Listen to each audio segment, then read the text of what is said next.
What's up, everybody? Welcome to another episode of Flippin' Bats, where John Smoltz, the Hall of Famer for the Atlanta Braves, is set to join me again every single week throughout the season. Smoltz is gracious enough to join us here and talk everything happening in baseball, share some stories as well.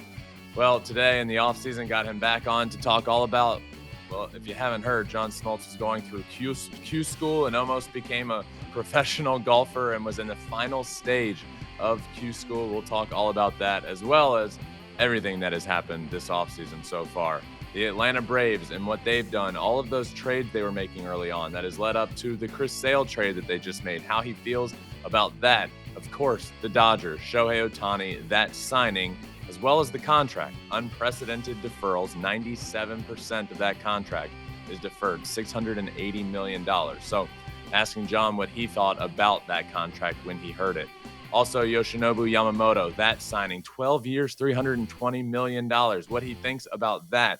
Are the Dodgers now favorites over the Braves in the National League? And should they be favorites in the National League? And lastly, Juan Soto to the Yankees. How big of a move that is for the Yankees, if that is it for them this offseason with the big splashes. If that's it, if they have done enough this offseason to be where they want to be next year. But this is a really fun conversation. Pumped to have John back on and excited for you all to hear him talk about everything from this offseason. So without further ado, let's welcome in Hall of Famer from the Atlanta Braves, John Smoltz.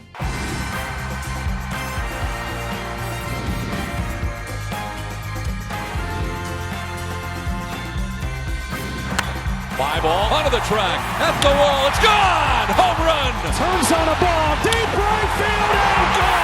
What a game, what a moment. All right, I am pumped to be joined in the offseason by John Smoltz. John, thank you so much for joining me. I know there's been a lot of golf in the offseason, which, by the way, want to talk about that, Q School, everything you've had going on this offseason. Yeah, it's been crazy. I'm in a golf vacation, 3 weeks, because I played so much after the World Series. I had 4 tournaments back to back, and I got a little burned out. I know that's hard for you to believe that I could get burned out on golf, but no, it was a very learning and humbling experience getting to the final stage. So what was that process like? And I know a lot of people listening probably don't understand what Q School is, but explain the process. And I know you got to the final stage of Q School, and we're almost on tour on the tour. So explain Q School. Well, basically, there's 4 spots in the country where 80 or so players. They take anywhere between 12 to 18 players per spot to get to the final stage. And I was able to make it out of Florida. So I got one of those spots. And if I had to do it all over again, I would have canceled one of my tournaments to give me a little bit of a break. But I literally played 31 golf rounds in 33 days. And when I got to the final stage, I was pretty gassed. But yeah, it was, again, another learning experience. And it was a fun accomplishment, but it was one that made me realize those guys are way better than I am. Well, there's been a lot going on in the baseball offseason. Let's talk some baseball. Let's start with your Braves making a few moves. They, at the beginning of the offseason, seemed to be the only team doing anything, just making a million trades, none of which seemed to, in my opinion, make the team much better. A lot of head scratching and what seemed to be maybe clearing some money and dollars here and there. Soroka out the door, Kyle Wright out the door, a lot of pitchers out of the door, making these trades to just adjust the roster and maybe some money involved. So what do you think the Braves' plan was early in the offseason with those moves that they were making? Yeah, the Braves have never historically gone out and made the big splash, right? Where they've gone and bid up for a big time free agent. Now they sign a lot of young players early, which we've talked about, that it's made them relevant now for the next 5 years. But one of the things that they're seeing within the National League is there's some powers that are getting bigger, and the Dodgers have certainly done that. So the Braves have to figure out how they're going to shore up their starting rotation, and this trade helps. It's a risk reward trade where Chris Sale, now you got to believe, is got to be a little luckier than he's been. He's had some tough luck in his injuries, but that's really what I think this trade is all about. I don't know what they'll do to shore up a couple more spots, but they're in a great position offensively. They just showed at the end of the year why their lack of depth, or they had a lot of depth in starting pitching, but not a lot of position players. Position players were fine, but the pitchers were a little bit thin at the end of the year. Yeah, absolutely. Do you think with what the Braves have done this year, I feel like we've watched the Dodgers get exponentially better this offseason. And if the Braves only, big move for the rotation is Chris Sale, I mean, I have to imagine the Braves the Braves are going to do something else and not just stand by and watch the Dodgers, even though I know they feel good about their team and their offense and how good they were last year. But like you said, in the playoffs, it almost felt like the bats went quiet, which is what it is, right? They're one of the best offenses we've ever seen. And unfortunately, you're not going to change it all up because the bats just went quiet. But pitching wise, they just didn't, I feel like, have the depth. And I don't think Chris Sale right now makes them a favorite over the Dodgers. I feel like they need to do something else. Yeah, and I'm sure that much like the surprises they had 3 years ago when they didn't land Freddie Freeman, they've got Olson. I think they have a plan that are trying to roll out. We'll wait and see what that is, but I think that the fan base and the team is in a really good position to do something if they want, and do something big if they need to. So I just think that the stable organization that they've created, if they can add another piece, another major starter, I think they're going to be fine. Let's talk about that other team, the Dodgers. Quite a bit to talk about here. It's been quite the offseason for them. One, signing Shohei Ohtani to a $700 million contract, which I would love to pick your brain about, because I have talked to my brother about this contract. The whole world has talked about it. It's confusing. It once all the details start coming out, it makes sense what's happening. But then it's like, why is it happening? How is that a good thing? So 97% of Shohei's contract is deferred, $680 million. He'll be making $2 million per year over the next 10 years. John, when you heard about the details of this contract, what were your thoughts? Well, my thoughts are this. I think, look, he's the greatest player in our generation, but will he be able to be the greatest player in the Dodgers generation? Meaning, will he be a two-way player? That's the biggest question. I think if you just separate the money, let's just say face value, the money is what it is. For a one-way player, that is going to be an interesting dynamic for the Dodgers. The way I look at this whole thing is they're definitely going to get marketing dollars back. That contract let's just say, is in 1/3 of what they're going to pay because of what they're going to monetize off of Shohei Ohtani. But here's how I would look at the contract, and I think this is what you hear all the time. Well, if they win 2 championships, I think two would be the barometer here. Then that contract has been an incredible contract. But I've always said, as we talked about, man, you're talking about if he does both, I think the Dodgers are going to be in an unbelievable place. But let's say he doesn't do both. Then what? And then it puts a lot of pressure on the Dodgers organization to win some championships to justify. But he's so good that I could see him, if he doesn't play on the mound after next year, maybe he plays in the outfield. There's got to be some way they got to use him to utilize not just a DH. Yep. That's my point. And I think that's why I was interested to see how the contract would go, because I would have put in another contract based on if he pitches. And if he pitches and he plays, then I could see that contract playing out the way it does. Yeah, and I know you and I are both very hopeful that he continues to do both for as long as he possibly can. But obviously, a lot of question marks there. Hopefully, that does end up happening. In terms of the contract itself, obviously the $680 million. Where do you stand with that specifically? Where do you stand with the unprecedented amount of deferrals and him making all of the money basically after the decade is up, allowing the Dodgers? And I know for purposes of the CBT, it's still about $46 million. So it's not like that's just $2 million. It is still a big hit to the team. He's basically just loaning them a bunch, $30 million, 20 some million dollars to just get paid $2 million a year. And they're able to do what they did with Tyler Glass now by extending him. They're able to do what they did with Yamamoto because of the deferrals. Thoughts on the contract itself? Yeah, I think I'd love to know who came up with it. I think it's Shohei's camp. I think it says a lot about him and how he wants to win. We knew he was going to stay on the West Coast based on where he lives in the country. And I think his desires to do this, he's going to make a ton of money, obviously, Yeah. even from a marketing standpoint. It's very creative. When I first heard about it, I was like, oh man, is this going to be a trend? We got a copycat league. I don't think so because not every player might be eager to do that because Yeah. the greatest known factor is now. The unknown, you don't know what's gonna happen in 10 years, 20 years, 30 years. So I think it's a credit to him.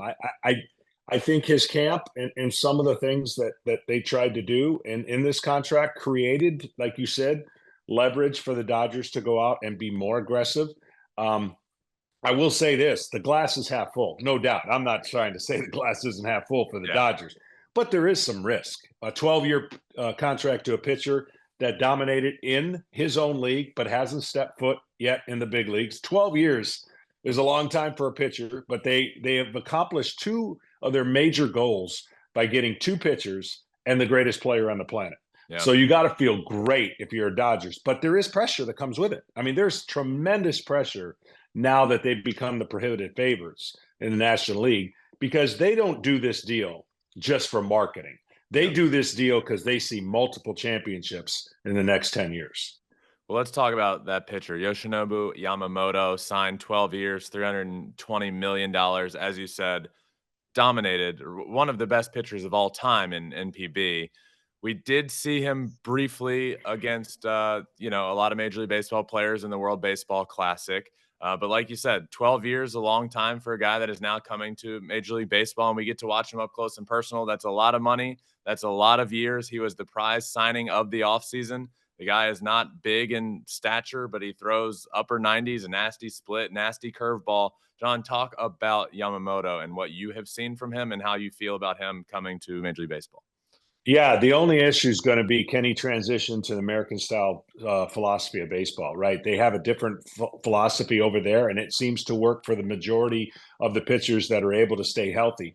And again, health is going to be the big key on a 12-year deal. I mean, pitching is fragile in the sense that, there's no known commodities anymore. That's why a lot of teams are building their teams around offensive stars because it seems to be a more way of staying healthy and a truer facet of that contract being played out. So I'll tell you what, I'm intrigued.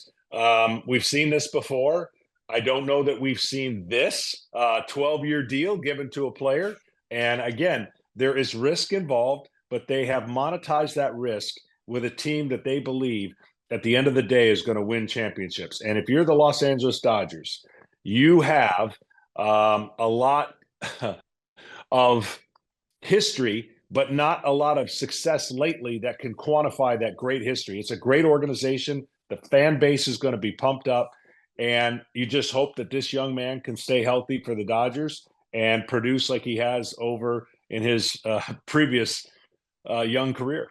Do you think, I mean, 320 million is a lot of money for a guy coming that obviously, for those that don't know, it's a different game. The baseball is different. The mound is different. It's not an easy transition. Do you think the way that Kodai Senga came over and pitched last year and dominated and ended up being in Rookie of the Year conversation, Cy Young conversation in his first year coming over from NPB, do you think that helped Yamamoto get some more money and maybe alleviate the Dodgers' worries about that transition period? I think so. I mean, we've seen the coming over and dominating the first year by a lot of Japanese pitchers, but the sustained excellence and the length that the Major League Baseball season, it's a little bit different. You've already touched on the baseball on the mound, and I think the Darvish and the Nomo and all the different styles that has come over here, the adaptation to the every 5 days, their throwing program versus our throwing program. There's a lot to be discussed and a lot to be worked out. And I think that's what's intriguing about this deal. It's not just your average 4 to 5 to 6 year deal. This is a historic 12-year deal when there's evidence of how great he is, but he has yet to ever pitch in the big leagues. Yeah. And that's why it's so historic. You see players who have they make a breakthrough, but it's the adjustment period that has to be done. And I think those previous successes do help. him navigate the big league season, but it's 12 years that he'll have a journey through. Yeah, I know both of those teams, the Braves and Dodgers, were disappointing in the playoffs last year. But I thought the Braves specifically, and we talked about them a lot, I thought the Braves were one of the best offenses I've ever seen, one of the best Atlanta Braves teams that I have ever seen, and obviously lose to the Phillies in the playoffs. The Dodgers swept by the D-backs. But regardless, let's say they're the top two teams in the National League right now. Do you think the Dodgers have done enough to right now be considered the favorite over the Atlanta Braves? Should they be? Yeah, absolutely. Their frontline pitching, both teams have good frontline 1-2-3s. Again, a long season in depth, that's going to be the key. Does the Dodgers have enough depth to sustain any kind of injuries? They've got some injury-prone pitchers already on their staff. And I think the fact that their offense is so top-heavy, just like the Braves, there's a depth there that they can claim their offense is going to win a good percentage of the game. But we know in the postseason what it comes down to, and it's going to be the pitching. So baseball next year with some star factor is going to be pretty exciting to watch. And again, I would rather have that pressure. Put me in a position as a player to be the prohibited favorites, even though I lived it. It's not fun when it doesn't come out on the end the way you do, but you feel good about leaving spring training going, we're a really good team and we're going to win a lot of games. Speaking of star power, one question for you about the New York Yankees. Juan Soto heading to the Yankees. I guess my question for you here would be, I know the Yankees missed out on Yamamoto. I know they were in heavy on him and they got to that $300 million number. But now, where do they pivot pitching-wise? We don't know. Do they at all? I don't know. But as of right now, with what the Yankees have done and where they were last year and adding a Juan Soto to that lineup and hitting him most likely back-to-back with Aaron Judge somewhere in the lineup, how much does that improve the Yankees? Should they feel good about their offseason adding Juan Soto after one of the most disappointing Yankee seasons that we've seen in a long, long time? Yeah, I think the Yankees were a byproduct the last 5 years of taking lightning in a bottle and thinking it would work with some position players that didn't. A lot of injuries, a lot of players that didn't stay in the lineup to make their – see, every team's got to have a threat. And the Yankees' threat should be and has been, we're going to bomb you to death. We're going to hit homers. We're going to dominate at home. We're going to beat you with our bullpen. Our starting pitching may not have the depth of other teams. But I think with the Soto signing, it gives that left-handed bat that they need. Now, Rizzo – we know the injuries and the concussion, all the things that led to last year, but that team in that ballpark has to score runs. Now, here's my question for how they're going to treat Juan Soto. Juan Soto in the last 2 to 3 years is one of the greatest players in the game, but he has taken a different route to be great. And that's a lot of on-base percentage and maybe less slug. Well, if you're in Yankee Stadium, I don't know if they're going to be crazy about on-base percentage as much as they're going to want to see 30, 40, 50 home runs. Of course, Judge is that guy, but I think Soto has to be that guy too. Because if your lineup doesn't cohesively work, then yes, they're going to walk him a lot. And his on-base percentage is going to be great. Yeah. But if they don't have the people behind to drive him in and do the things that makes a lineup great, then he's a superstar in a lineup that may not have that depth going to it. So again, he's in that strange Joey Votto place where people are going to talk about what they wish he would do, but then they can't not talk about how great of a player he is when at the end of the year, he's got a close to 400 or more on base percentage. John, always a pleasure, my friend. Thank you so much for taking some time this offseason. Missed talking to you, man. So pumped to have you back on. Yep. Season's not too far from spring training. Can't wait. Not too far. Thanks again, John. All right, just wanted to thank John again for joining me. Always a lot of fun when he comes on, and really nice to be able to have him on in the offseason and take some of his time to join us here and talk Braves, Dodgers, Yankees, 3 massive teams, 3 massive markets, and 3 big off seasons for them so far, at least from the Dodgers and Yankees perspective. The Braves still maybe haven't made that big splash, but as John mentioned, they never really do. They never go make that signing of like the Shohei or the Yamamoto or trading for, getting Juan Soto. They don't typically make that big splash and pay that big money. What they do is get their young players early and know what they have and sign them. And so interesting to hear him talk about them and all of these teams. So I hope you all enjoyed it. I hope everyone had a happy holiday season. It is now my birthday month, so officially turning 32 here in a couple of weeks. But thank you all for listening. We'll be back next week as well with another episode of Flippin' Bats. But until then, make sure you're subscribed wherever you listen to your podcast, Apple, Spotify, wherever. We're also on all social media, including YouTube, where you can watch every single thing we do at Flippin' Bats Pod for all. But until then, that does it